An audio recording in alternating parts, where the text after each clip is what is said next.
사랑하는 성도님들, 오늘날의 시대, 오늘날의 기독교를 바벨론에 사로잡힌 기독교라고 얘기를 합니다.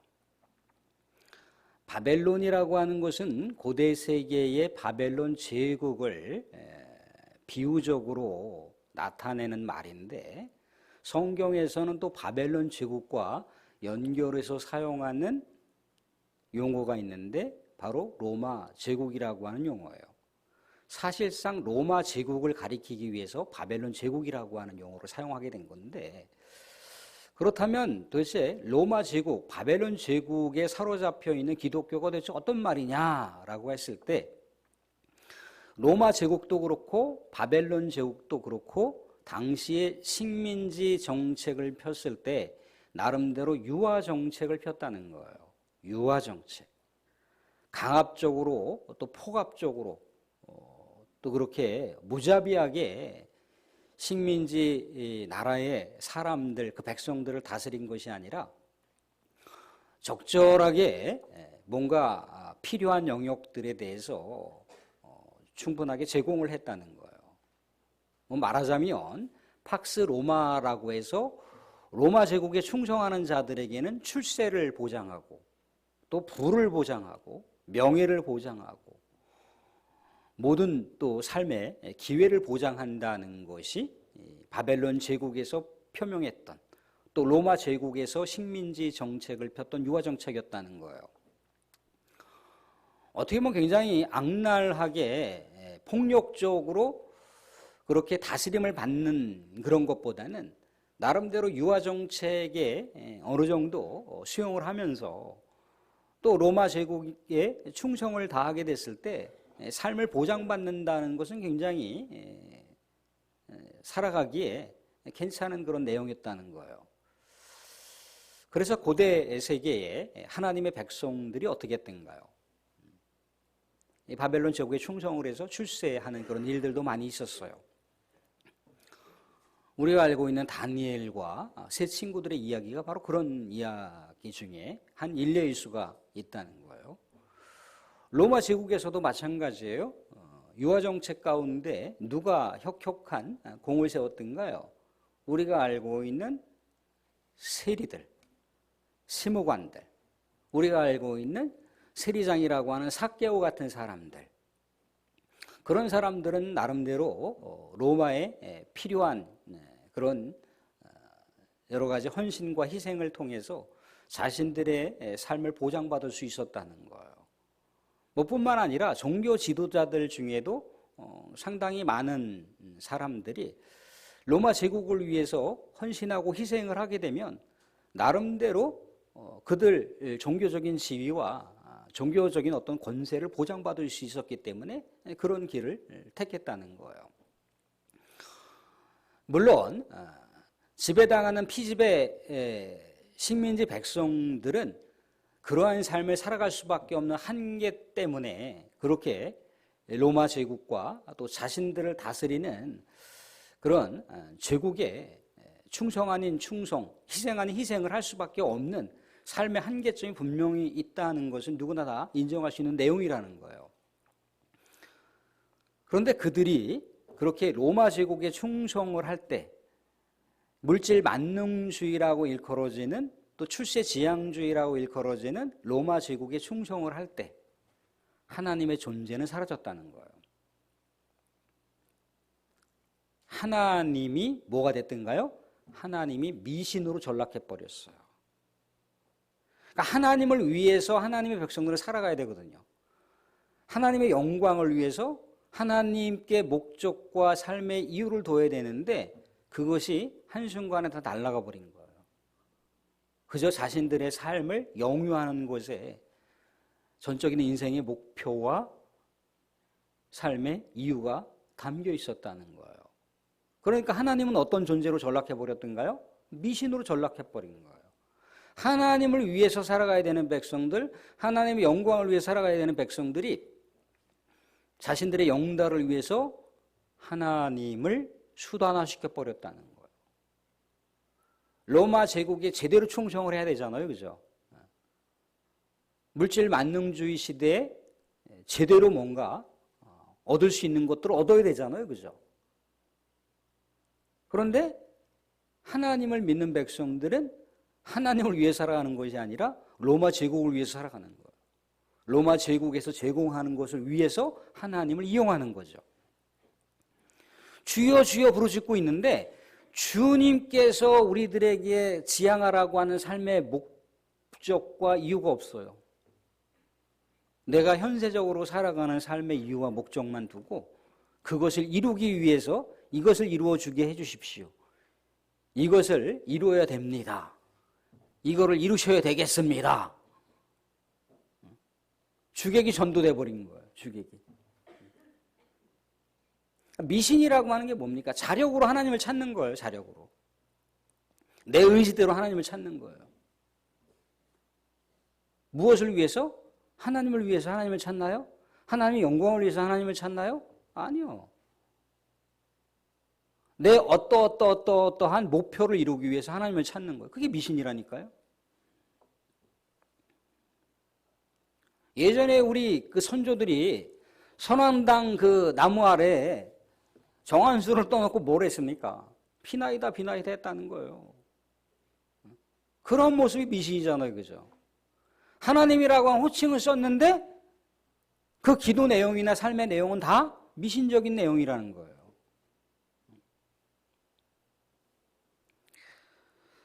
그러면 왜 이렇게 하나님의 백성들, 소위 말하는 믿음의 백성들이 왜 이러한 삶을 살게 되면서 왜 바벨론에 사로잡힌 기독교로 이렇게 전락해 버렸느냐는 거죠.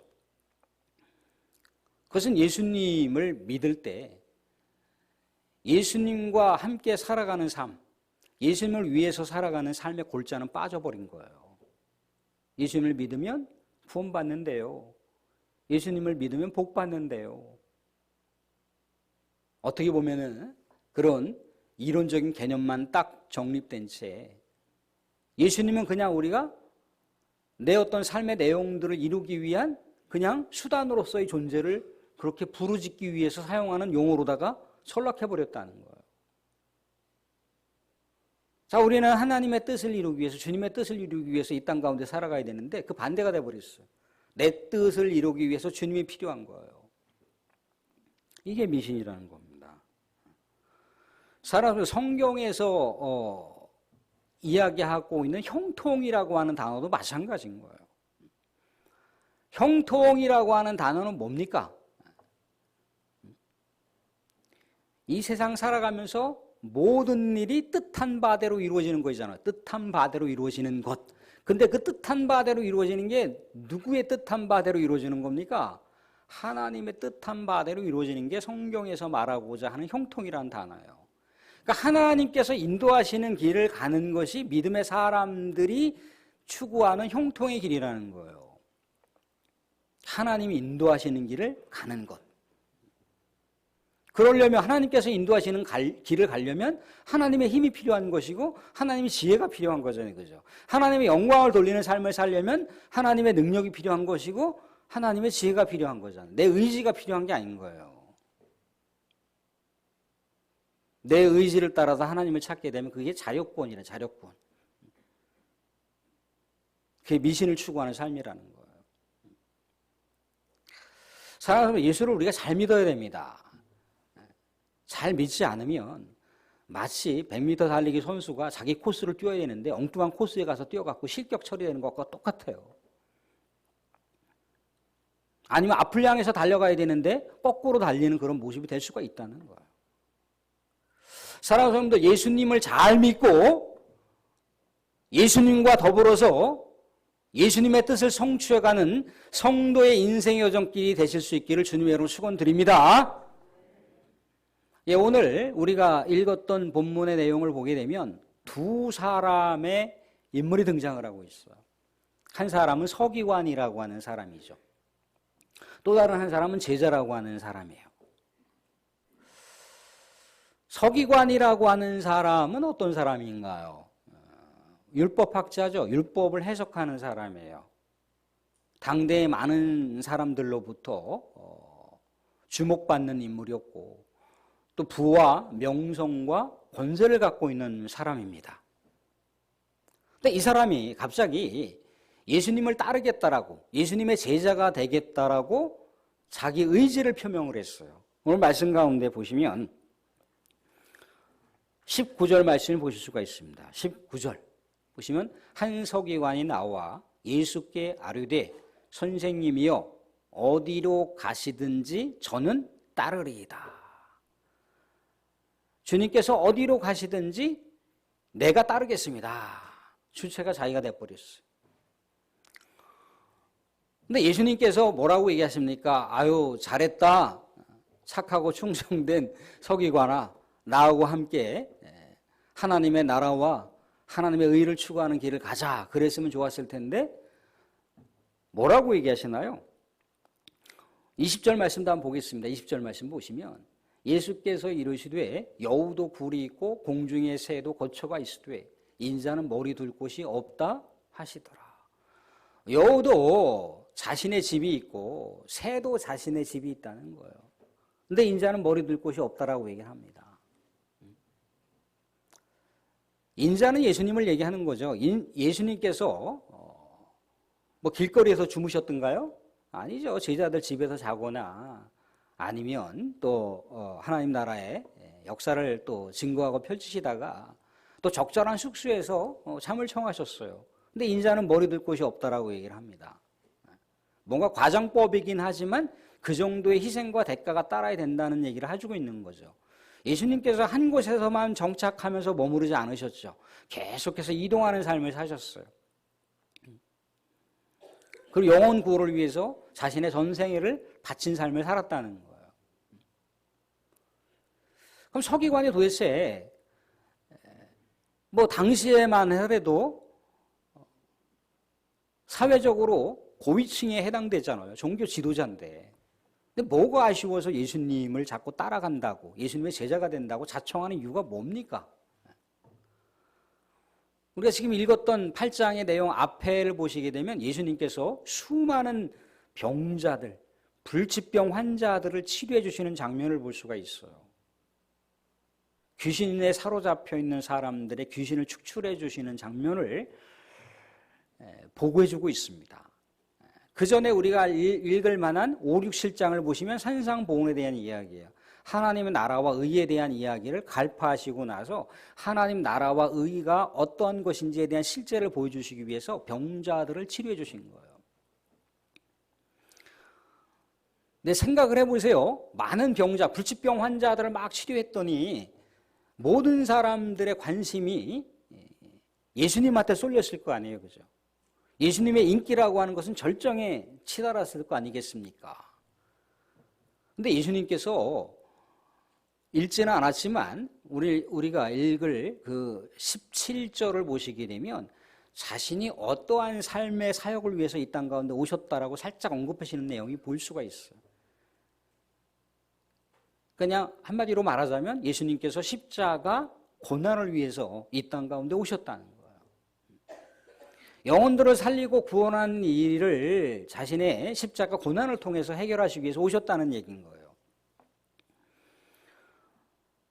근데 보세요. 병자들을 치료하고 있었고 또 나름대로 하나님의 나라의 그 말씀을 명석하게 증거하고 있는 이 모습을 통해서 이 서기관은 예수님을 자신의 등으로 업으면 예수님의 제자가 된다라고 했을 때 자기의 이름값, 자기의 브랜드 값이 더 많이 올라갈 거 아니에요.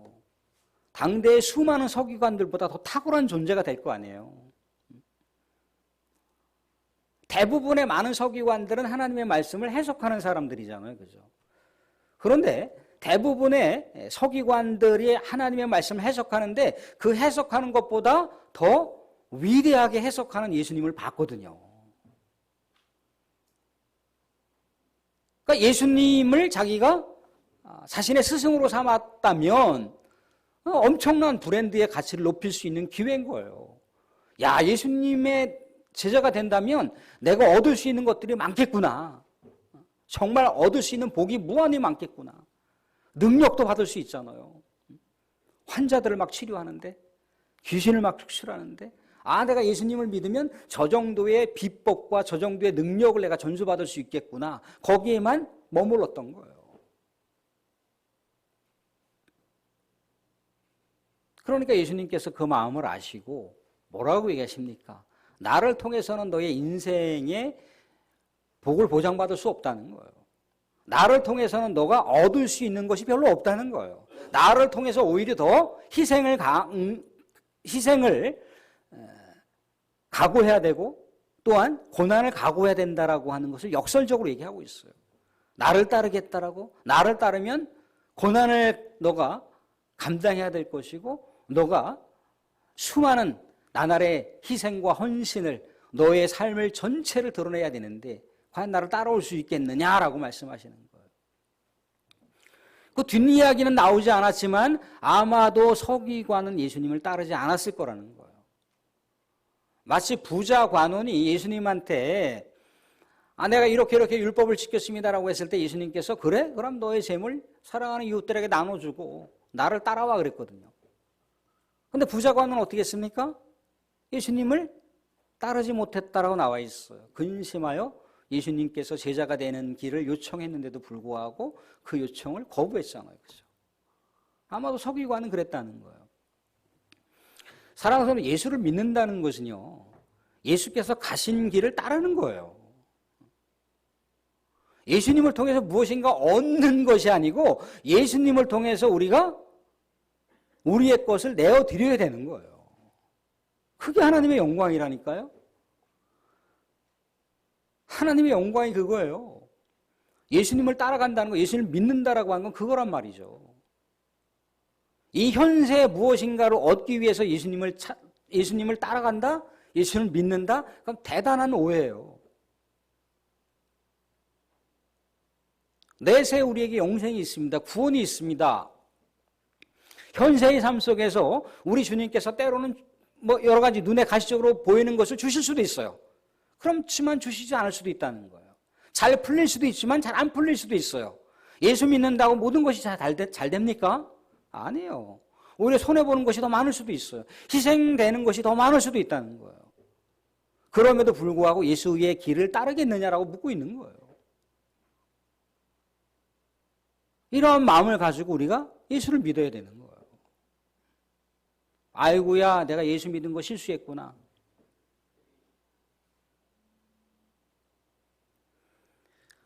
두 번째 제자가 이제 예수님한테 얘기를 합니다. 내 아버지가 돌아가셨는데 장례를 치른 다음에 다시 예수님을 따르겠습니다 라고 얘기를 합니다.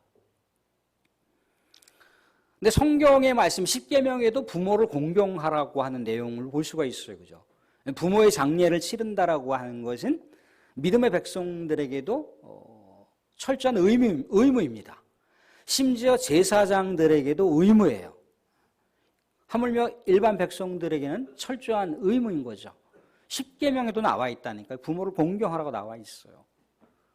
그런데 예수님께서 뭐라고 얘기하시나요? 오늘 말씀 가운데 보시면 22절 한번 보겠습니다. 22절 보시면 이렇게 나와 있습니다. 같이 읽겠습니다. 같이 시작. 예수께서 이르시되 죽은 자들이 그들의 죽은 자들을 장사하게 하고 너는 나를 따르라 하시니라. 뭐라고 얘기합니까? 말하자면 네가 그 장례에 뭘 이렇게 신경을 쓰냐. 다만 나를 따르라. 어떻게 보면 과격한 명령인 거예요. 예수님께서 과도하게 이 제자에게 제자의 길을 따를 것에 대해서 요청하고 있는 거예요. 아니, 성경의 말씀에도 부모를 공경하라고 나와 있고 장례를 치르는 것에 대해서 의무를 다하라고 그 원리가 성경의 원리인데, 아니 예수님께서 부모를 공경하라고 하는 말씀의 메시지를 완전히 뒤집는 말씀인가? 근데 우리는 당시에 장례 문화에 대한 배경을 살짝 한번 생각해 보실 필요가 있어요. 유대인들에게는요, 장례를 두 번 치릅니다. 한 번은 육신적인 부모가 돌아가실 때 장례를 치러요. 그러니까 아버지의 육신의 죽음을 맞이할 때 장례를 치른다는 거예요. 장례를 치르는데 유대인들은 일종의 가족 무덤이라고 해서 돌무덤 같은데 이렇게 무덤을 시체를 안장을 합니다. 1년 지난 다음에 어떻게 되나요? 뭐 다 이제 썩어 없어지고 유골만 남겠죠. 그죠? 그 유골을 가지고 이제 다시 장례를 치르는 거예요. 이제 자신들의 조상들의 뼈에 이렇게 합장을 하는 그런 가족묘에 장례를 치른단 말입니다. 그러니까 두 번의 장례를 치르는 거예요. 첫 번째 장례를 치르는 것에 대해서 예수님께서 반대하셨다면 뭔가 문제가 됐겠죠. 두 번째 장례를 얘기하는 거예요. 두 번째 장례. 근데 사랑하는 성도님들, 오늘 그래서 말씀 가운데 예수께서 이르시되 죽은 자들이 그들의 죽은 자들을 장사하게 하고, 사랑하는 제자가 예수님을 따르는 제자가 어떤 자예요? 예수님을 따르는 제자는 살아있는 자라는 거예요. 살아있는 자, 영적으로 살아있는 자예요. 영적으로. 예수님을 따라서 예수님의 길을 가는 자는 이 제자예요. 살아있는 자예요. 살아있는 자가 이미 죽어있는 자의 장례를 치를 필요가 없다는 얘기를 하고 있는 거예요. 따르지 않고 믿지 않는 또 다른 사람들이 장례를 그냥 2차 장례를 치르게 하고 너는 나의 갈 길을 가라는 거예요. 그도 그럴 수밖에 없는 것이 아까 앞에서 말씀드린 대로다가 예수 그리스도께서 환자들을 치료해 주시고 하나님 나라 이적을 그렇게 나타내신 것은 뭐라고요? 하나님의 나라를 위해서 십자가 고난을 받는 그 모습을 드러내신 거예요. 하나님의 나라를 누리게 하기 위해서 십자가 고난을 당한다라고 하는 것을 암시적으로 말씀하셨다는 거예요. 이 얘기는 뭐냐면 지금 2차 장례를 치르는 것보다 더 중요한 것이 하나님의 나라와 영혼을 구원하는 일이라고 하는 것을 강조하시고 있는 거예요. 그래서 2차 장례는 남은 사람들이 장례를 치르게 하고 너는 나와 더불어서 하나님의 나라와 영혼을 살리는 일에 전념하고 집중하라고 하시는 하나님의 명령이라는 거예요. 삶의 우선순위를 주님께 두라고 다시 한번 거듭 강조하고 있는 대목이라는 거예요. 사랑하는 말씀을 정리합니다. 우리는 혹여 서기관처럼 우리 예수님을 믿는다라고 하는 것, 예수님께 기도한다라고 하는 것, 무엇을 위해서 기도하시나요? 무엇을 위해서 예수님을 위해서 살아가신다고 하나요? 무엇을 위해서 하나님께 영광을 돌린다고 얘기하시는 건가요? 먼저 그의 나라와 그의 의를 구하라고 예수님께서도 주기도문이라고 하는 그 가르침을 제자들에게 전하실 때 말씀하고 있어요. 너희는 먼저 그의 나라와 그 일을 구하라. 하늘의 뜻을 이 땅 가운데 이루는 것을 먼저 선제적으로 말씀하시고 있더라는 거예요. 우리는 과연 하나님의 영광을 돌린다고 하고 하나님의 영광을 돌리는 삶을 살고 있냐는 거죠. 주님을 위해서 산다고 하는데 주님을 위해서 살아가는 삶이 과연 우리에게 먼저 앞세워져 있느냐는 거죠.